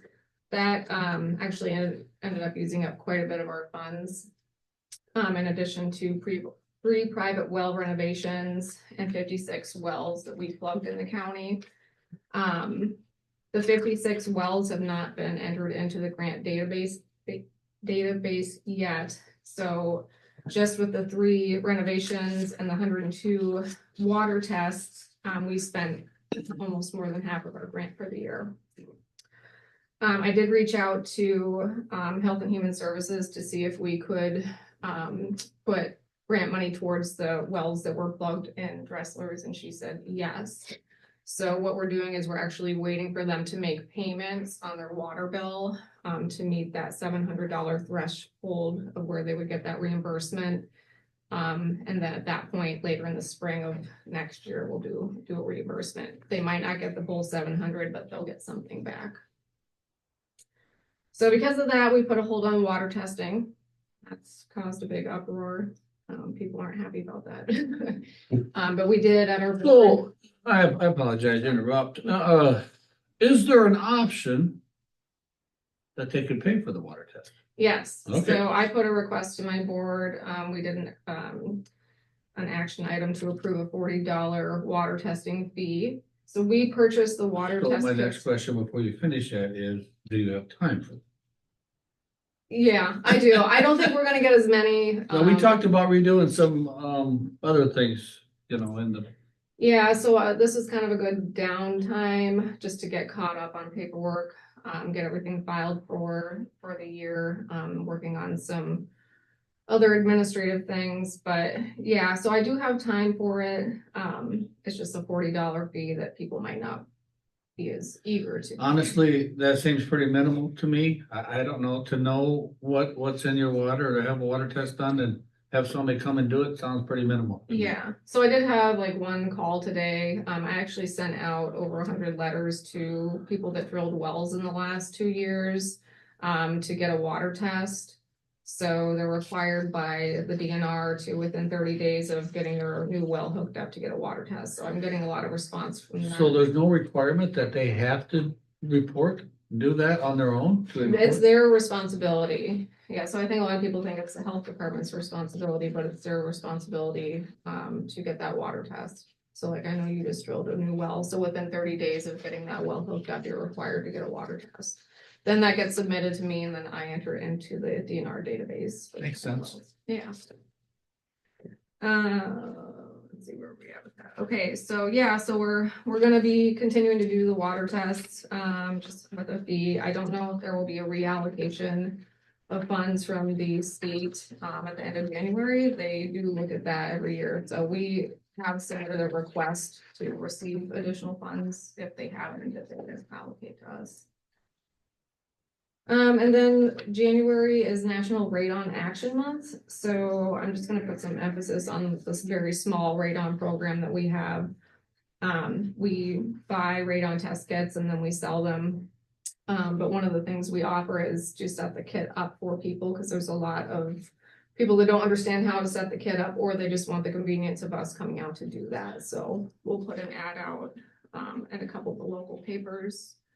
And it'll be on our website. I might do some promotional, YouTube video or something for people just to talk about radon, get that information out there. So it's naturally occurring in the ground. We have a lot of it. We're in a karst area, so. And the cost of the test? I think they are 15, I wanna say. That sounds great. If I Yeah. remember right, so it haven't changed from the last Yeah, time. so we added another fee. I haven't had anybody use it yet, but it's the fee to set the kit up, because what was happening was they were buying the kit and then they're like, well, can you come and set it up for me? And so with my time to go and travel, I mean, it's a very minimal expense, for them to pay for what it takes me to go out and do it, but. So I assume they like the old test, you just hang them in the central location and. Yeah, the type of test we have is just a short-term test. We buy them in bulk, set them up. They get mailed in and then we get a result back within like usually 10 days. And then if it comes back high, we follow up with the homeowner, just say, hey, the radon level came back high. This is what you can do for mitigation. And we give them a list of contractors that are listed by the state to do that. So it's up to them to follow through if they refuse to or not. Let's see. Yeah, so just working on getting that stuff wrapped up for the year. We utilized our, so on the new county website, we have a place for people to submit fight reports. We did get a couple of those coming through. They're working really well. The only thing that was like the glitch is that the report gets sent to me, but it doesn't go back to the person that sent it. So like I got a call from the sheriff's office. They're like, hey, we need that report. So basically I just have to go in and add the emails that needs to get sent to. So like Karen Wells would receive a copy of the report so that they have that on file. I'm sorry, what kind of report? So the animal bite reports. So right now we have it, yeah, so they can go in and enter in and it's just more convenient. So that was. I didn't catch that. Yep, no, you're fine. Let's see. We have a court date set for October 5th for commercial septic tank cleaner violation. So we basically, I think they pled not guilty when they went to their hearing. And so we have a court date set to deal with that. Don't know where it's gonna go. When's your court date? The 5th, so next Thursday. What month? December. Of this- You said October. You Did I say October? Sorry. Yeah, okay. Sorry, I missed that one. December, yep. Oh, I'm still dreaming in the fall days. that's still beach, that's beach. It is. And then I'm trying to work on ordinances, but the state keeps pushing everything out on our chapter 69 code. So I don't want to make changes to ours without knowing what the state's going to approve on their end. So I kind of have some drafts worked up. But nothing can really be finalized until they do theirs. I've been hearing that it'll be sometime like later in the spring, so. I haven't brought anything to my board yet, though. Don't want to waste anybody's time on that. And then one thing that got brought up was banning land application. Sounds like some people were opposed to that idea, but depending on what happens with, you know, the violation that occurred and what we can get done with that, you know, obviously we don't want this to continue where people are just dumping waste. I mean, that's not good for anybody. So I don't know if increasing our restrictions is a good idea or not, or, you know, asking the state to come in to do more education with our pumpers or something that I do. I mean, we contract and I don't really get paid. We don't get paid a lot to do the DNR's job. And so maybe the other discussion would be, you know, do we hand it back off to the DNR? I don't know what the answer is, but. Again, that seems like a fine line to me, but this day and age, where we don't know what's getting flushed down the toilet, you know, and we don't want it really applied to our surface ground. Right. Yeah, so there's, I mean, they're not screening things, the violations where I went and made the site visits, there was a lot of debris on the ground. I mean, you wouldn't believe what people flush down the toilet, but it's, I mean, it's like going to a dump where there's anything and everything you can think of. How did your pictures? What's that? Did you take pictures? I did, yes. So yeah, and whether we just get more restrictive. Sure. You have to come, yeah, so we'll see how that turns out. Mm-hmm. Yeah, so, and then, we did have the wind turbine people come to do a presentation for us at our board meeting, and I do believe in January, I think Lori Rolling's gonna be attending our meeting, and the wind turbine presenters are coming back, so there will be some sort of a discussion at that point. I think they're looking for a letter of support from my board. They're looking for a letter like what Clinton County helped did. Yep. So just so you guys are aware. I seen the letter, yeah. Yeah, if you need me to send anything, I mean, they send us a lot of stuff, so if there's something you think you haven't received or you'd like me to forward more to you, I'd be happy to do that. Okay. Appreciate it. Any questions for Elizabeth? All right, let's have a happy Thanksgiving. Happy Thanksgiving.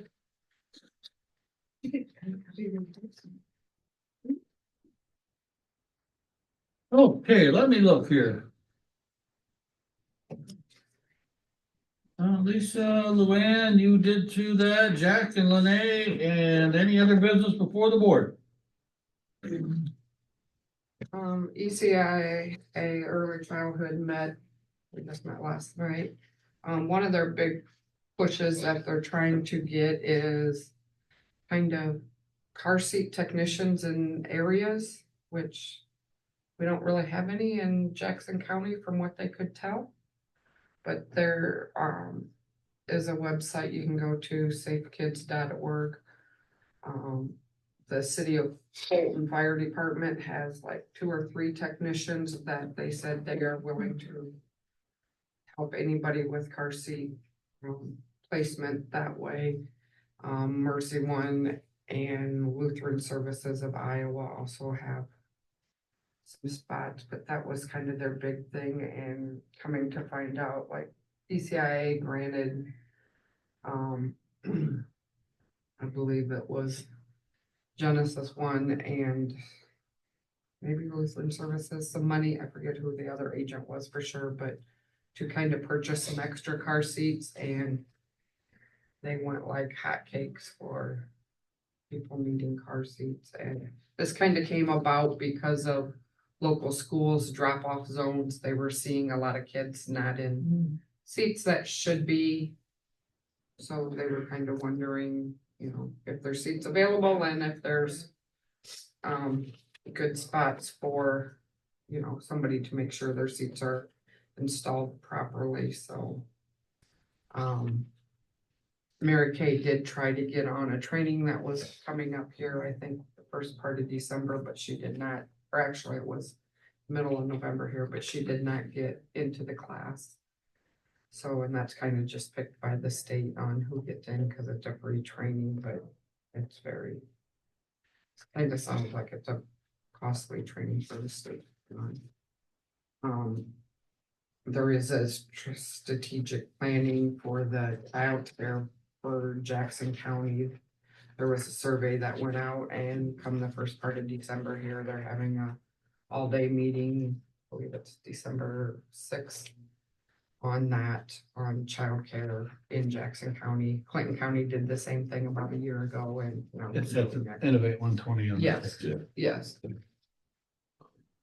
So that was that. Mental health, we have all heard about them on my kind of 2 meetings. I did go to the Port Authority meeting. Not a ton was discussed there yet. They're still working on trying to get all their. So there was an email that come in And yesterday that and I kinda didn't really get through that. That either. kind of, the little bit that I skimmed it kind of basically was showing you what we were missing. So it talked about over in Illinois, there was 2, it's kind of sounded like river barge grain loading facilities that got some upgrades to their system through using the Port Authority, and some weigh stations and dump stations and road work done entering into the area. So just, I believe from what I gathered out of skimming through that short quickly, that's kind of what that was about. But so more to come as this keeps building and growing, I guess. I had a couple of meetings, Limestone Bluffs met Michelle. She's pursuing several grants with several different people. She's helping some farmers with the grain dryers, getting grants for that. Several of the groups around town, like the historic preservation with the whole muster, Macokata, and several of those types of groups working together with those. The Daughters of the American Revolution seem to be a wealth of possible financial assistance and stuff. So there, she's trying to do a lot with that. Jackson County Economic Alliance, the big thing with that is they have downsized to 1 person. Ben is no longer there, and they, in trying to get everybody's commercial properties out and available on the web, Greater Dubuque Economic Development, they signed up for something called Resimplify. It's a way, right now, all the if a building needs to be commercially listed, it goes on what the state calls a LOA system. It's kind of an antiquated system. It's not very up to date, so to speak. And this Resimplify is a way to get a lot better. It's kind of like a newer version of that software. Greater Dubuque signed up for that, and they had a deal where surrounding counties that border Greater Dubuque could partner it for $1,000 a year type of thing. And so they jumped on that. So we're getting all our stuff. And if it's listed on Lois, it automatically goes to Resimplify, and they kind of make it more flashy, and it really increases the visibility. So that was a big change there. And she did talk about the child care committee and the study for that. So last thing was workforce, and the biggest thing going on with there, besides some training, is the fact that with the rollbacks and changes that going on with mental health, workforce has been going through that before that, and they were in the process of trying to apply to be their own physical agent, because by July of next year, they needed to be redesignated. And the person that was doing it now was tasked to do it through the end of June. They gave a 30-day notice that they weren't going to do it anymore because there was an audit coming up and with special requirements. Needless to say, we're scrambling and trying to really kind of fast forward. We were trying to be our own physical agent. We were in the process of putting everything in place, getting somebody hired to do that. I guess we have a single audit requirement and, with this 30-day notice from our current fiscal agent, that's just kind of kicked it into overdrive. So there's a bit of scrambling to get it done, but they're getting some cooperation with the state and hopefully everything works out well. So that's all I got. Iris Board, we also met, things that pertain to our county. Leisure Lake really doesn't have anything big going on. Everything's flowing as should. They have contracted somebody to look into. Apparently every spring they have a little bit of an issue. They're thinking it's kind of due to lack of flow over the winter, maybe some residents not being there all winter, and it causes a little bit of an issue with their system, and maybe some corners or something get plugged up. So they're having somebody come in to kind of look at that to see if that needs to be rerouted somehow, or if they need to do something different. And Dressler subdivision, basically that's kind of wrapping up. They're looking at a case to protect the meter at the park. Also maybe having to redo some spring seeding, which isn't uncommon, they said, basically, but bills are going out and income's coming in from the bills, so and people seem to be pretty happy with, I haven't heard any Going on there. complaints. so. Otherwise, I think. We did have an ECIA council meeting, again, and the audit was completed and that come back pretty normal, you know. There's like a few tweaks here and there. They did, reinstate the director search. So they've been contracted since the last, search went out. And we kind of postponed that for different reasons, but, they reactivated that search. So if you know anybody that's looking for that type of position, it's a, you know, as we all know, Chandra's interim right now, so. So it's actively out there again, and otherwise, that's it. Motion to adjourn. I'll second that. Motion and a second to adjourn. All those in favor say aye. All right. Aye. Opposed? Motion carried, meeting adjourned. Happy Thanksgiving, everyone. Be safe and enjoy.